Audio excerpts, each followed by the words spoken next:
My name is Katie Hickman. I am a midwife from UHCW, and it's my job to provide antenatal education. Part of that is also absolutely, Amber, no worries. And part of that is also I just like to talk a little bit about baby first aid. I think it's quite important that that we are aware of baby first aid. But just to let you know, this is all going to be pretty basic, and we're not expecting anyone to be doing anything advanced. It's all sort of stuff that you can do at home.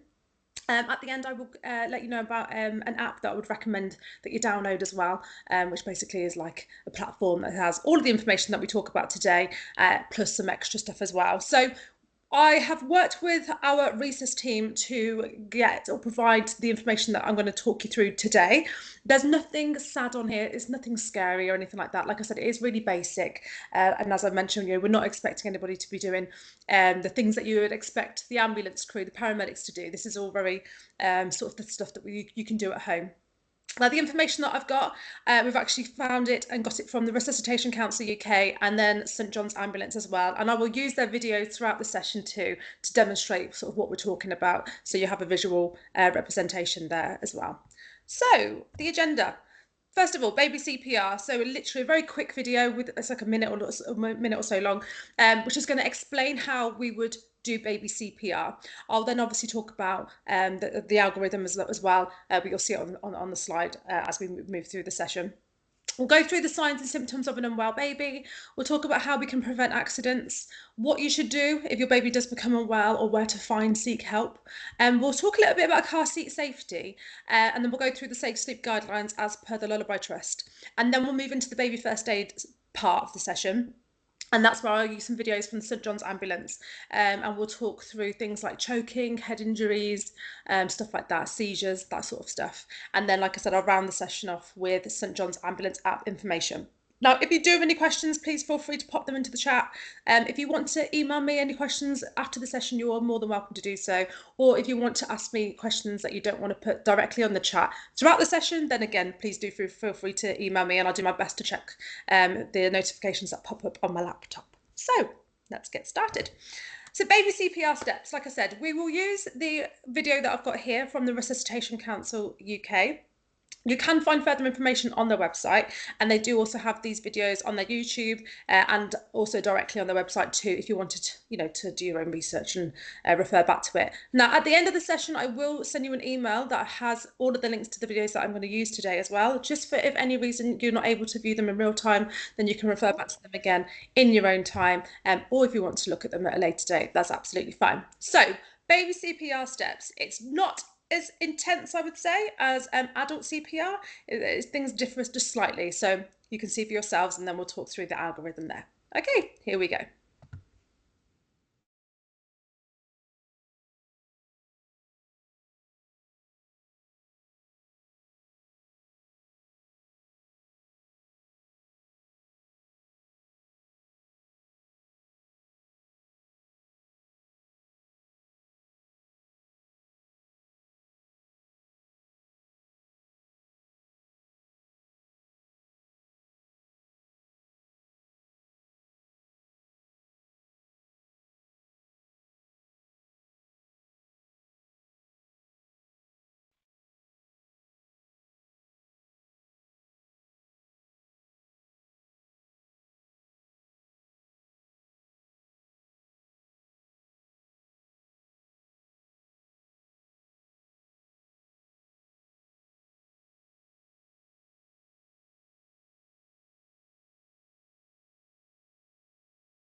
So there we go. So you're always going to want to shout for help. The more people you can get, the better. Now, if you are out in the public, if you're out in the community, say you might be shopping or at school, something like that, you'll find that when you shout for help, everybody will come running, especially when it comes to children and babies. If you're at home, just shout for anybody that's in the household. If there is nobody else around, shout for your neighbour. If you've got your phone, call someone. But ideally, try and get help there and then. Now, before you approach your little one, always make sure that it's safe to approach them. Look out for signs of like water might be around. There could be something that baby's like tripped over. There could be just danger that's surrounding your little one. And the last thing you want to do is get yourself into a situation that you're unable to help your little one because you then need help too. So make sure it's safe before you approach them. Shout for help, and then obviously approach your little one. So you're going to want to look and listen. What we're looking and listening for is the rise and fall of the chest. And you're going to hopefully listen for a breath, okay, to check that your little one is breathing or not. So the way that we would recommend doing that is by placing your ear sort of against their face or just above their mouth, above their face, looking down the torso. So that way you can hear if there's any breathing sounds, and then also you can look down the chest, down the torso to see whether there is any rise and fall, okay? Then you need to call 999. What we want you to do when you phone 999, especially if you are on your own, is put it onto speakerphone. Okay, so your hands are then free to start giving CPR if you're instructed to do so. So the person on the end of the phone will ask you which emergency service that you require, and then you're going to need to tell them you want an ambulance. Okay, they will then transfer you to a call handler who is a trained professional. So they are medically trained, and they will ask you a series of questions. We'll talk about what they ask you shortly, but try and give them as much information as you can. Now, I know it can be really frustrating, and sometimes, in these situations, hopefully you'll never be in this situation, but in these situations, it can feel like a minute can feel like forever. 10 seconds can feel like hours, and you can get quite sort of frustrated, agitated, and you just want to get the ambulance to you. We get that, but the more information and concise information you can give them, it's going to aid them getting to you a bit quicker, so as appropriately as possible. So please do try to keep calm and then relay where you are and answer the questions if you're able to. If you find that you're struggling, because especially if it is your child, emotions take over. If you find that you're struggling, just get somebody else to speak to the call handler and they can take over whilst you then do something else, okay? But listen to the instructions that they give you. They will coach you through what you need to do. So listen to those instructions.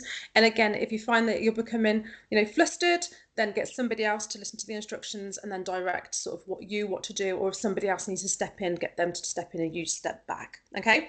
So listen to those instructions. You're going to want to start by giving 5 rescue breaths. So make a good seal around your little one's nose and mouth. It depends how big they are, how old they are. For an older child, you can tend to make a seal around their mouth. For smaller children and babies, around the nose and the mouth, because obviously we are a lot bigger than them. But as long as you have a good seal, so all of the air that you're blowing into the baby's mouth or nose will actually reach their lungs, and you should hopefully see the rise and fall of the chest when you're doing so. Okay, so 5 rescue breaths. Then you need to start your 2 finger compressions. So you do 30 compressions followed by 2 breaths, and you just continue that cycle.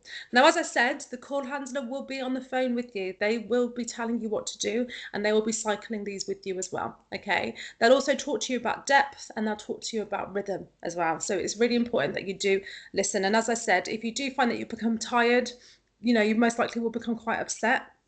If this is your child especially, then take it in turns, step out. So we're getting good compressions and good breaths. Okay, that's what's going to help to aid good oxygen perfusion to your little one. Okay, now the ambulance crew, they will get to you pretty quickly. They do prioritise children and babies, absolutely, especially in a scenario where you're needing to provide CPR. So hopefully they should be with you, not too long after you start this. Like I said, it will feel like forever, but just rest assured they will get there.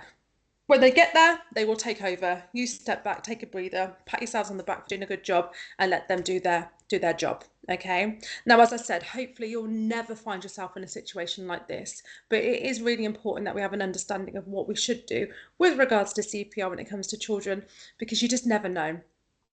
And as I said, I'll talk to you about the app at the end. But that's what we would do, or how we would recommend you do CPR for a little one. So Signs and symptoms then of an unwell baby. A lot of this stuff is quite self-explanatory. It's quite obvious, but sometimes you just need a little nudge to remind you.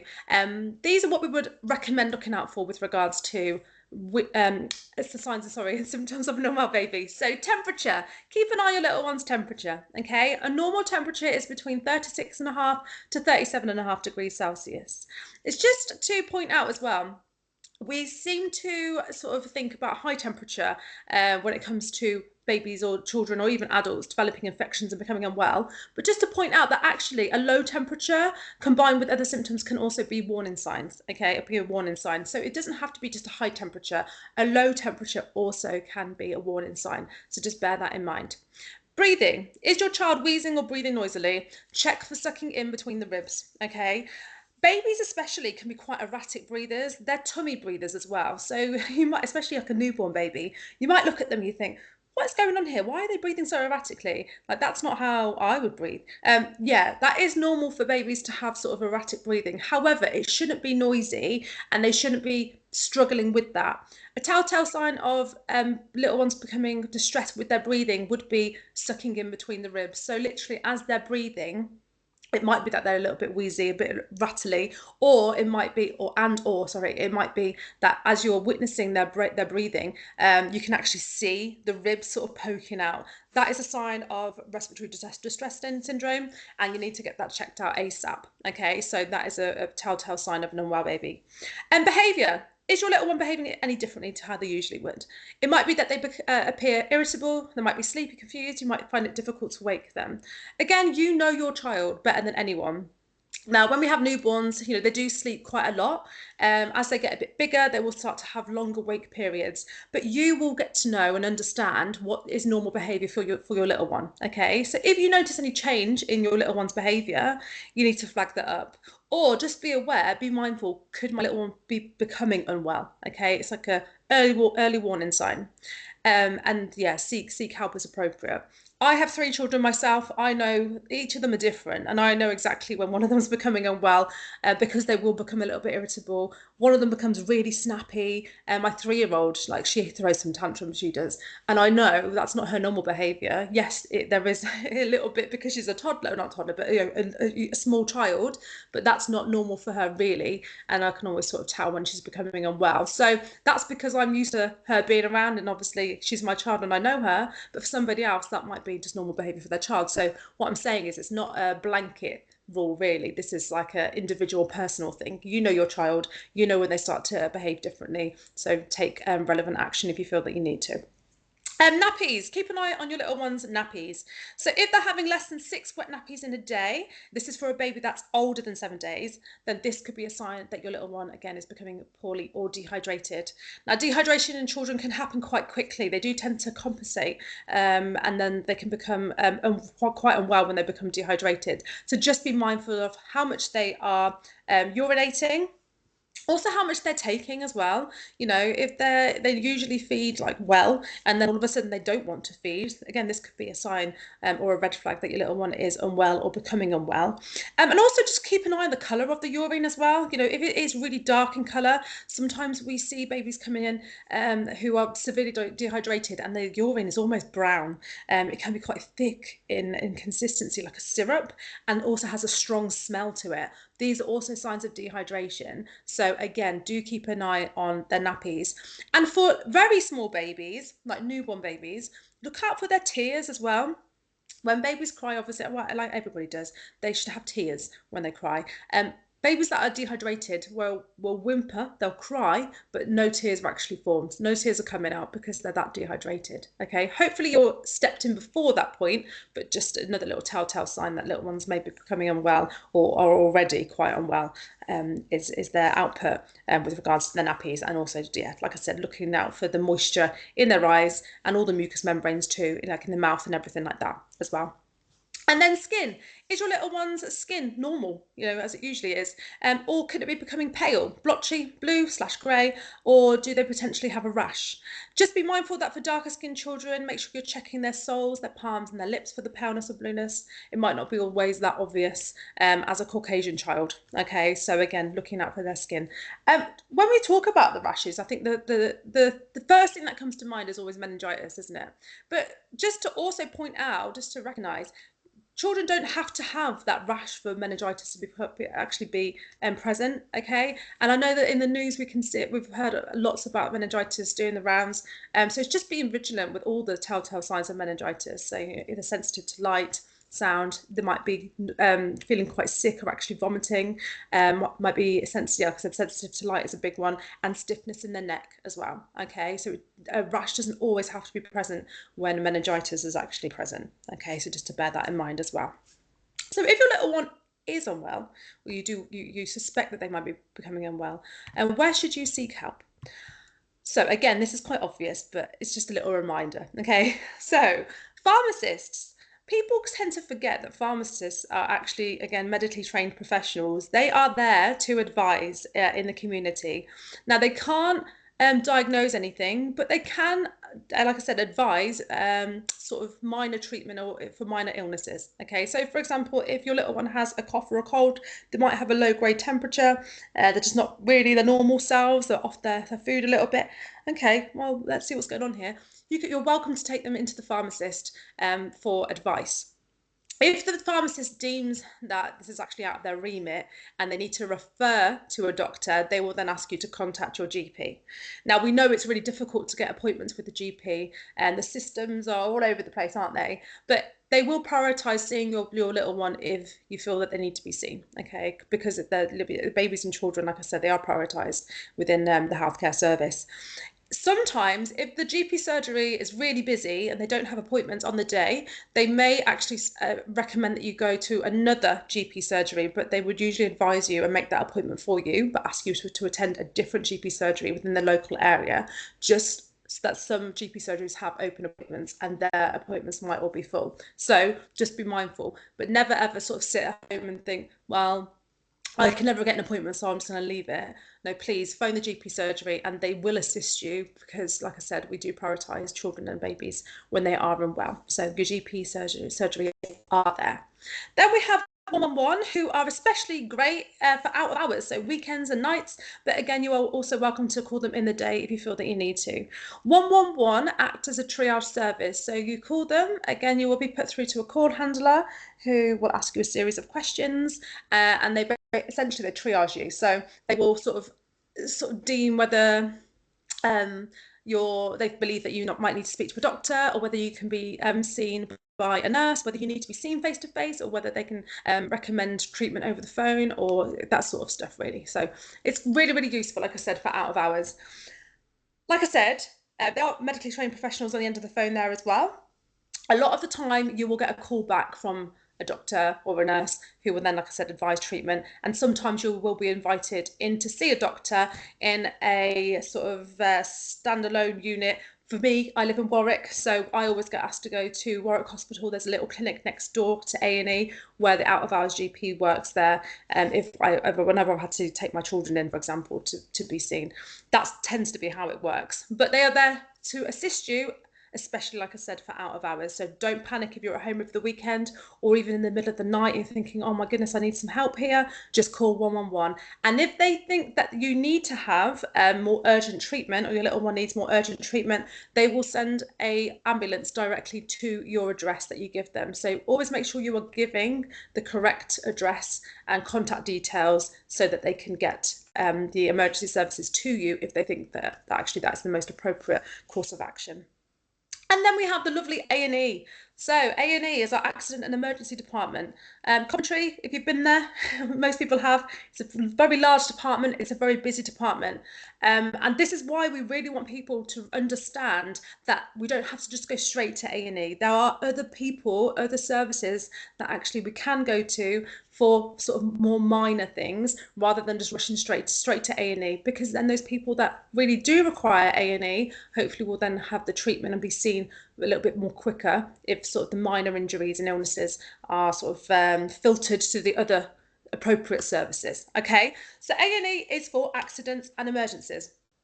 Again, they work in a triage service system. So you will come into the department, you will be seen by a nurse who will ask you what's brought you in today, what's going on, take a look at whatever, you know, if you've like cut your finger or, you know, something like that, you've got a burn, for example, they will obviously assess what's going on there. And then they will obviously do observations and then direct you where you need to go. A lot of the time we'll ask you to sit back in the waiting room, and then they will pass your notes onto a doctor who will then review them and will call you through, and they will treat you in A&E around the back as appropriate. Just bear in mind, it is not a first come first service. If somebody comes in and they are deemed more clinically at risk, then the doctors and the nurses will prioritise seeing them first. So please don't be disheartened if you're sat there for a couple of hours, somebody rocks up and then they're seen within 20 minutes. It just means that it's more of an emergency and they need to be seen first, okay? And then we have 999. So 999, as you all know, I'm sure you're aware. I don't know if anybody's ever phoned 999, but as I said, they are the emergency services, and you will be put through to a call handler who will ask you which service you require. In these scenarios, it's going to be the ambulance, and then you will be put through to another call handler who, again, is a medically trained professional. Now, what happens when you call them? So information to remember when calling 999. So it might feel like they're asking you loads of stupid questions, okay? I'm going to be honest. It might feel like tedious, thinking, can you just get here? They have to ask you these questions sort of to prioritise the call, okay? I don't know whether you've watched TV with regards to like 24 Hours in A&E or 999 and all those programmes that my husband seems to love watching for some reason. It's a very, very busy time.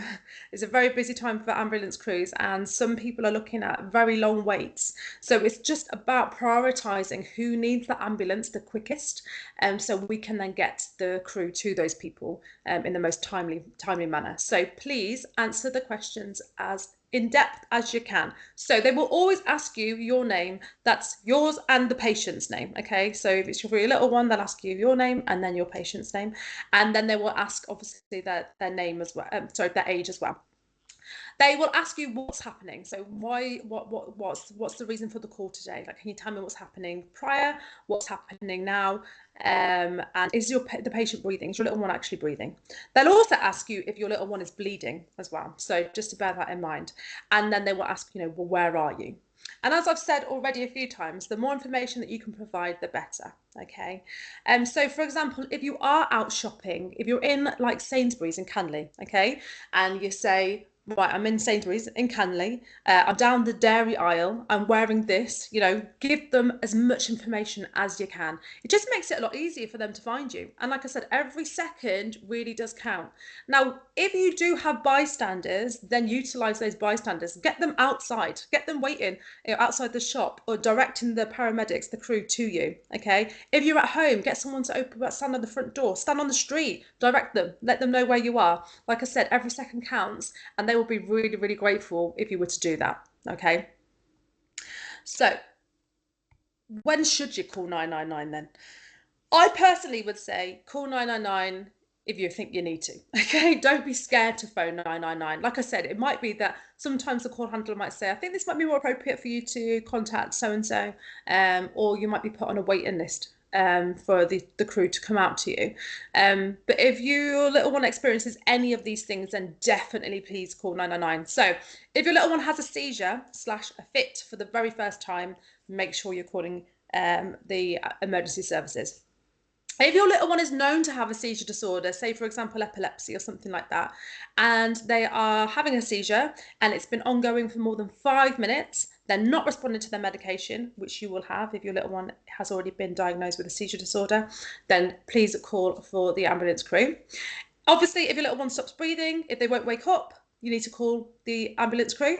If you notice that your little one has a spotty / purple / red rash that does not fade when a glass is pressed against it, Again, this will look darker on brown skin. It can be a bit more difficult to recognise on darker skin. Then please phone the ambulance, the emergency services. Okay, and like I said, just be mindful as well of the meningitis symptoms, because this is what we think when we witness these rashes. And then if your little one has a severe allergic reaction, then please call 999. Now, a severe allergic reaction is something that we call anaphylactic shock. Okay, it's anaphylaxis. So, you know, we might all have allergies, like a bit of hay fever, or it might be, I'm asthmatic, so I find that dust really sets me off, and that's technically that's an allergic reaction.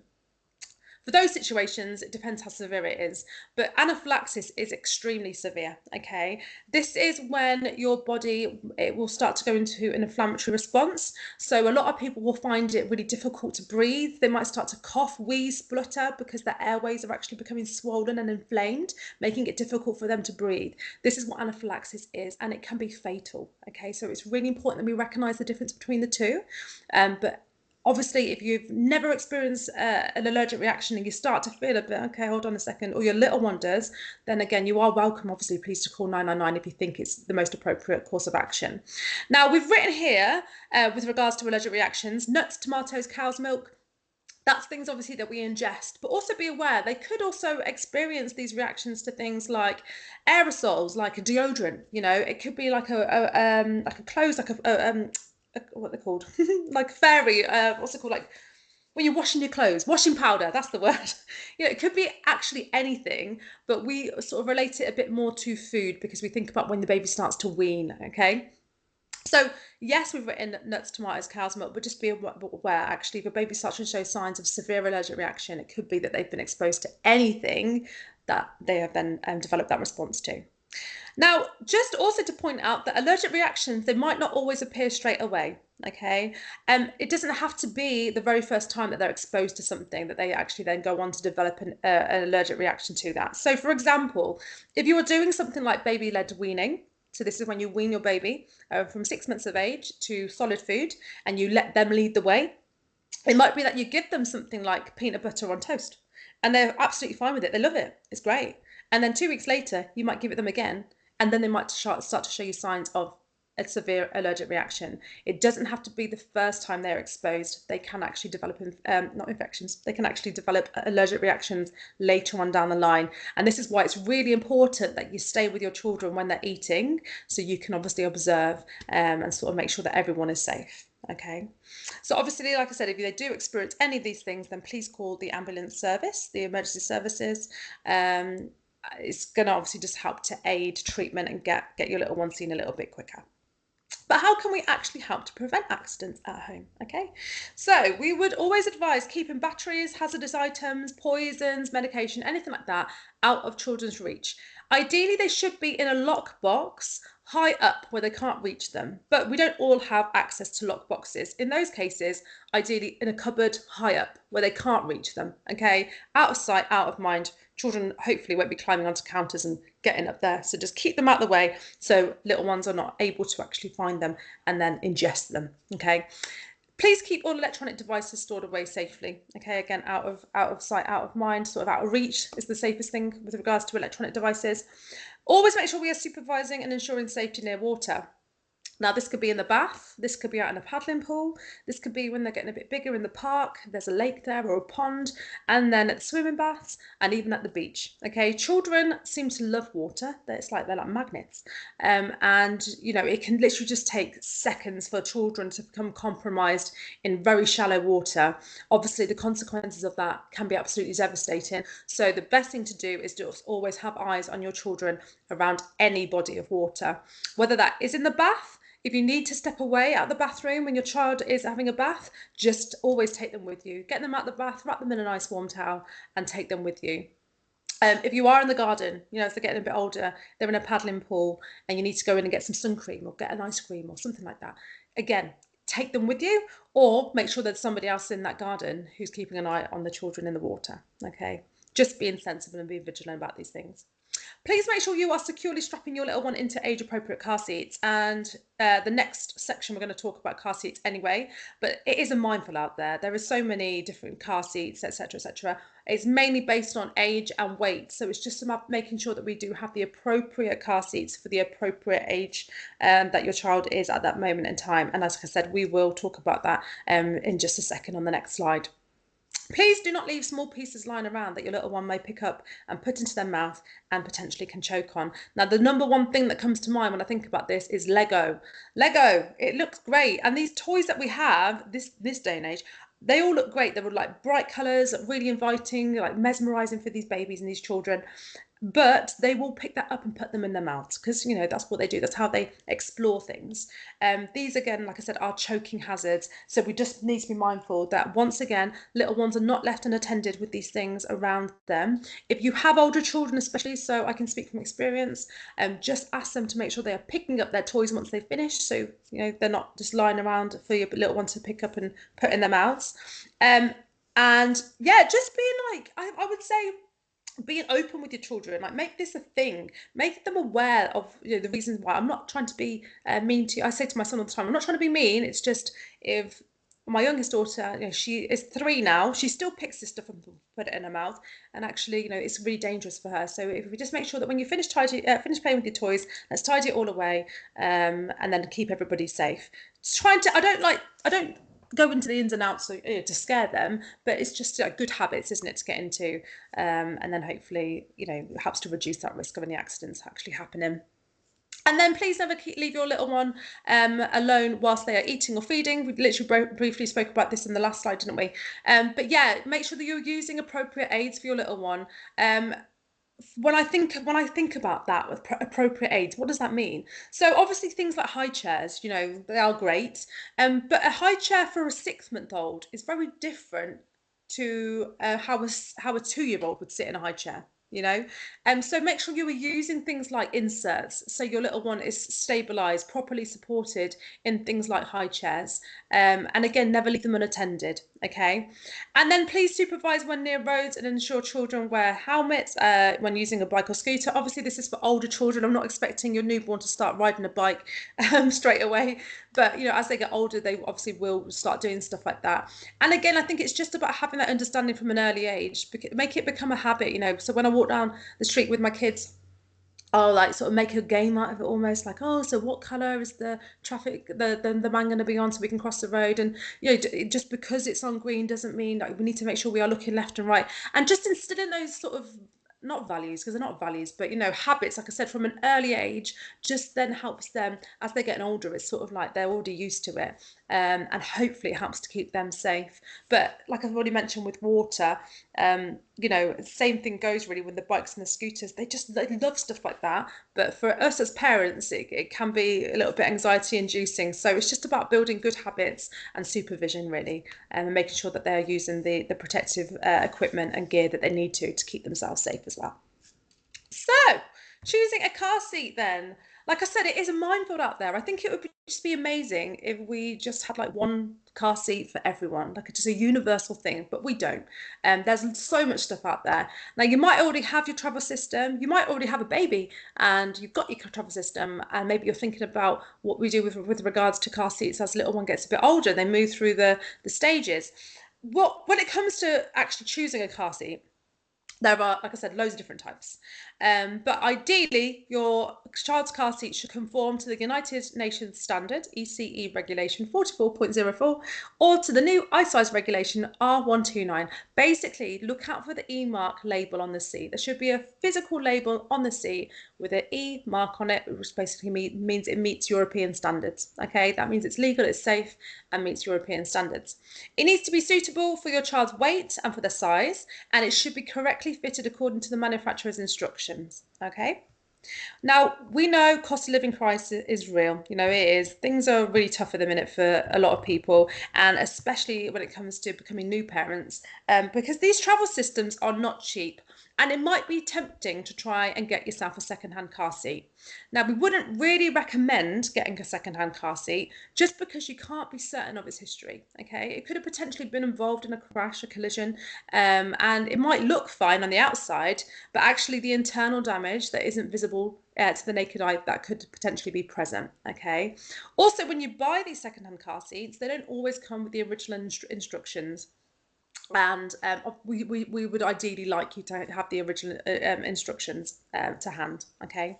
Also, the second-hand car seats could potentially, or most likely will be, a little bit older, and they might not then fit those current standards, okay? Which means they're not the most appropriate for your child. It might be a little bit less protection for your little one, and actually, you know, it's not deemed as safe as such, okay? But if you can accept it. So if you do want to get one, and if you can actually rely on the information you're getting from the person who's selling you the car seat, so a family member, etc., or a friend, something like that, you can be sure of its history, and ideally it does come with the original instructions and it's not too old, then that might be okay. But again, just weigh it up. See what you think. Personally, I think buying a new car seat is always going to be good because you know you can be sure of the integrity of it. But like I said, sometimes things can be a little bit difficult. So if you do need to sort of obtain a second-hand car seat, ideally get that from somebody that you know, rather than places like Facebook Marketplace, etc., where you just aren't 100% sure where you've actually got that from, or what those people that are selling it to you are actually giving you the proper information and truthful information as well. We just want to keep your little one safe. So I found a company called Rosper, who they basically have a series with regards to car seat safety. They are the experts with regard to car seat safety. They have a YouTube page and they have a website, which is shown at the very end of this video here. But part of the series that they have on their YouTube talks about the four main types, I can't speak right now, the four main types of car seats, which I found really interesting, and I thought it would be beneficial for you guys to see. So I'll show you the video, but as I said, it is part of a series. So it says in the next video, when I talk about this, that's why. It could be because it's part of a series. But if you are interested and would like to watch the series, then like I said, at the very end, it will tell you where you can find that on their YouTube channel and more about their company itself. Okay, let's show you the video. Here we go.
There we go. So there's the website there. And like I said, if you just Google Rosper, it will come up with the information there. But they are the experts, and I would recommend getting information from them if you do have any questions with regards to car seat safety and just keeping your little one safe on the roads. Okay, so on to Safe Sleep Guidelines then. As per the Lullaby Trust, for those of you that aren't aware of the Lullaby Trust, you haven't heard of them, you don't know who they are a company who basically specialise and the experts in keeping babies safe at home. What they try to do with their work is reduce the risk of SIDS, which is otherwise known as sudden infant death syndrome, which again is not the nicest thing to think about, but it is really important that we are thinking about this. We are talking about this to help to reduce these risks. Now, there are things that happen, and these things do happen, but we're not always 100% sure why SIDS occurs. But we do know there are things that we can do to help to reduce that risk. Okay, so their recommendations include, please keep your baby in your own room with yourself when sleeping for the first 6 months of their life, okay? They should always be placed on their back on a firm flat surface, feet to the bottom of their sleeping aid, anytime you put them down to sleep, okay?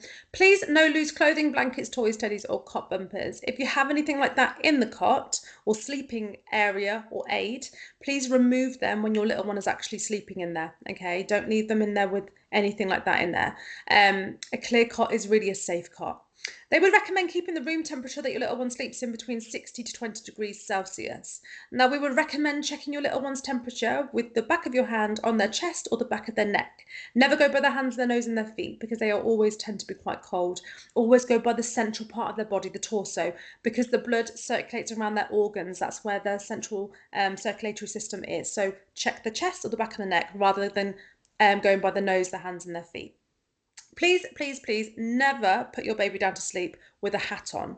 Now, in the hospital, when you have a newborn, we will put hats on babies, and that's because in those first 24 hours of life, they're sort of learning to regulate their own temperature, okay?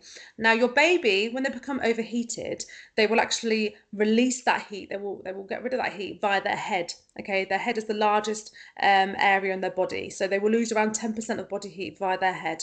That's another reason why we put hats on for a newborn, and also because we're observing that newborn. But by the time you take your baby home, and as they obviously get older, they should now be regulating that temperature for themselves. And as I said, if they do become overheated, they will automatically try to expel that heat via their head. If you have a hat on, that's now going to block that. So babies will then become overheated. Babies that are too hot, they won't necessarily wake up and cry, and that's when it becomes dangerous. Okay, babies that are too cold, they will wake up, they will cry, they will tell you they're cold. Okay, so just bear that in mind. I would recommend dressing your baby as you would dress yourself, plus one extra layer. Now, if you are using things like blankets, and please obviously never use a duvet or anything like that for a newborn until the age of 1 and older. But for like blankets and stuff like that, when you have a blanket, a flat sheet, say for example, you put that on your baby, that is 1 layer. When you fold it, it's now 2 layers. If you fold it again, that's now 4 layers. Okay, so just be sensible about it, think about it. It can be really difficult, especially when we are sleep deprived in those early days, to be logical about these things, but really try to be vigilant when thinking about babies' safe sleep guidelines. Please, please never bed share if there's been any drinking of alcohol, if there's been any substance misuse. Now, that doesn't have to be illicit drugs. That could be medication that makes you drowsy. You might have painkillers, or you might be a hay fever sufferer and take Piriton. These medications can induce drowsiness, in which case these are then obviously a danger to your little one. If you're really, really sleepy, please don't be tempted just to sort of have a little lie on the sofa, or might just give the baby a breastfeed in the bed and close my eyes for 5 minutes. Again, these are suffocation risks for your little one, and it's really important that actually if you find that you are really quite fatigued, get up, put your baby in their safe space, and then take yourself off for a nap. Don't be tempted just to sit there for 5 more minutes. You know, we've all been in the situation where it's really nice and cozy, you just want to keep the baby on your chest for a little bit longer, but actually if you fall asleep, you know, it can be very detrimental. So please be mindful of that. And yeah, like I said, never fall asleep on the sofa with your little one. Now, the Lullaby Trust have put together a video. Again, this isn't a sad video. It's a really nice music, but it's going to include a few more tips and tricks keeping baby safe at home. It's the ABCs of safer sleep.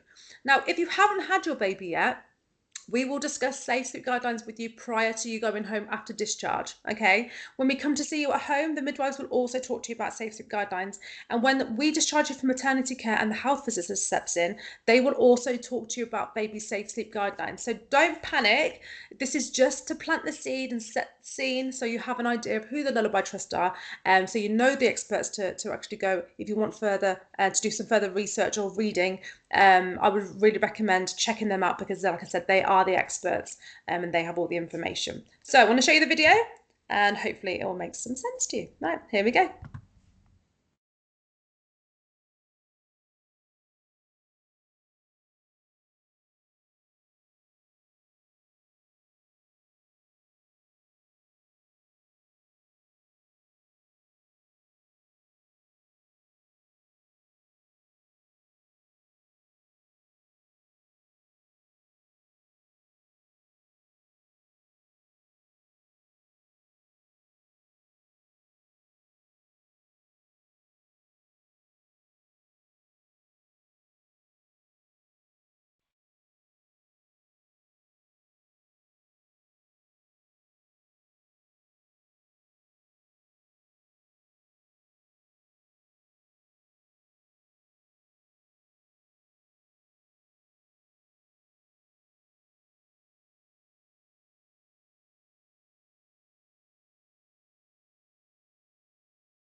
There we go. So quite a helpful video, I think. But like I said, they are the experts. So if you do want any further information, or if you want to like have a look for anything really with regards to safe sleep guidelines or keeping babies safe at home, they are the people to look and go to. So check out the website lullabytrust.org.uk for further information.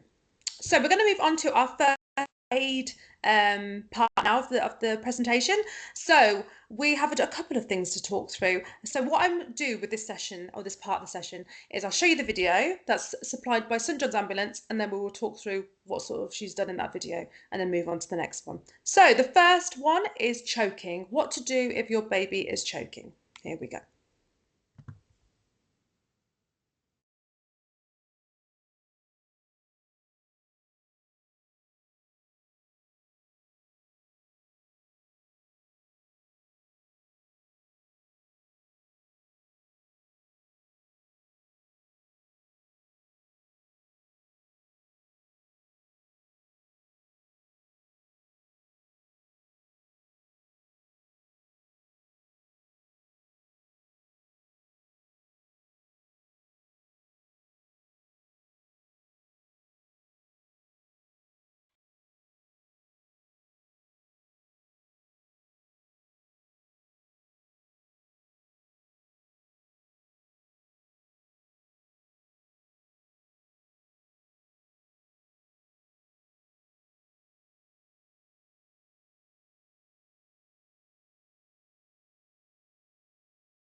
Okay, so what to do if your little one is choking? So if your little one cannot breathe, cry, or cough, it may be that they are choking and you will need to give them 5 back blows. So to do this, you need to lay the baby face down on your forearm and thigh, making sure that you support their head and their neck. Give 5 sharp back blows between the shoulder blades with the heel of your hand, checking to see if the obstruction has cleared between each blow. Turn them over onto your thigh and check their mouth, and then remove any obvious visible obstruction. Please do not sweep the mouth, as this could push the object further down the throat, so don't be tempted. If you can see something it's obvious it's sticking out, then absolutely. But if you can't, then just don't risk it. But then we need to move on to squeezing it out. Okay, so if those back blows fail to clear the obstruction, then give 5 chest thrusts with your baby facing upwards in a head down position, if that makes sense, making sure that you are supporting again their head and their neck. Put 2 fingers in the center of their chest, just below the nipple line, and give 5 sharp chest thrusts. And again, check their mouth after each chest thrust. And then please call 999 or 112 if you don't have any signal. There's a little tip there for you, for emergency help if the obstruction hasn't cleared. And then make sure you take your little one with you when you need to make that call. Don't just leave them, then come back. Take them with you if you need to. And then keep repeating the 5 back blows, followed by the 5 chest thrusts until help arrives. And again, make sure you are checking the mouth each time and clearing any obvious visible obstruction. Okay, so if there is an object in little one's ear or nose, this happens quite frequently, guys. You might not expect it or believe it, but this does happen quite frequently, so do listen up. So what should you do if your baby has a foreign object in their nose or their ear?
Okay, so objects in the ear or nose.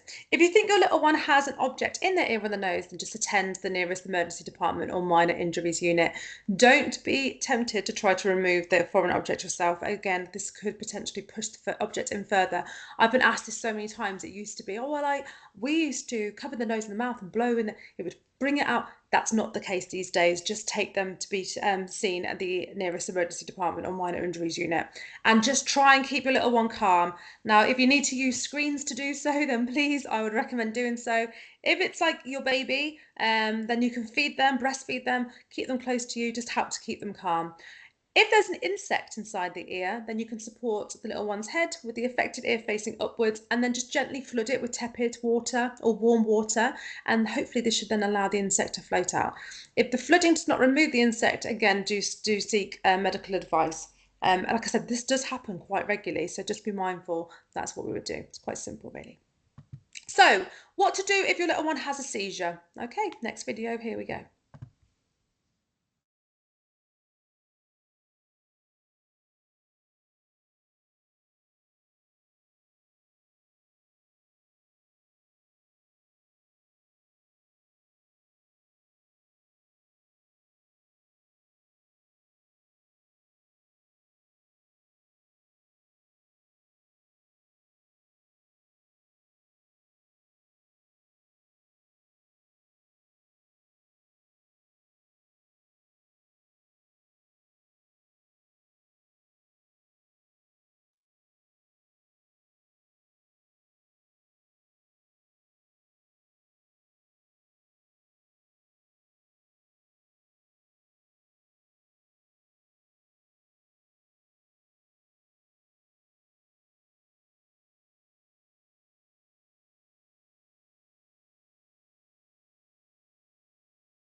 Okay, so clear any objects away from or around the baby that could potentially be dangerous. We already talked about that right at the very beginning, didn't we? And then place some pillows or soft padding, such as rolled up towels, around your little one. And then this is basically to help to protect them from injuring themselves whilst having a seizure.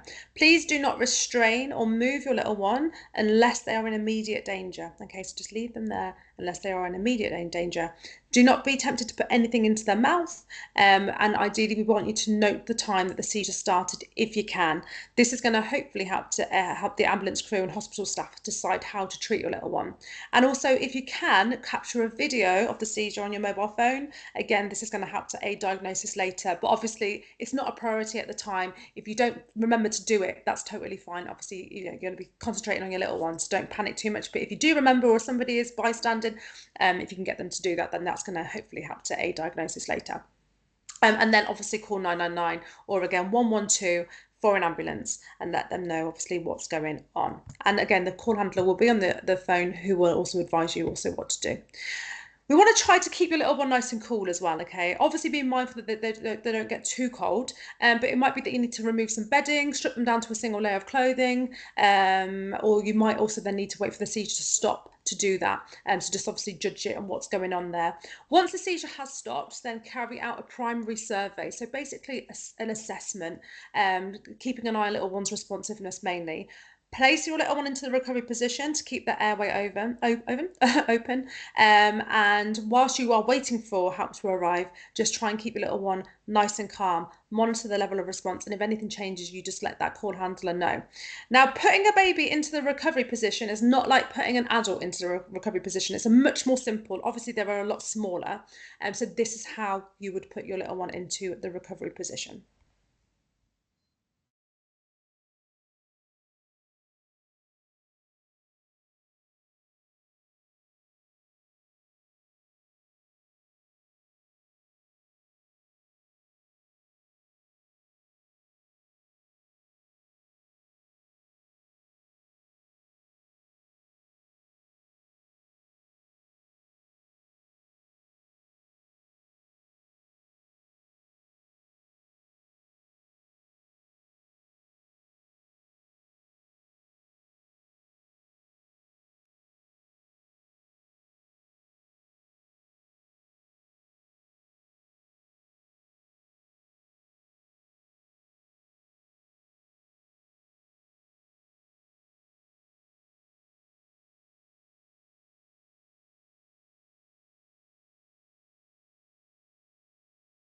I started talking then. And then finally, on to our last first aid scenario, head injuries. What should you do if your little one has a head injury? Okay, here we go.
Okay.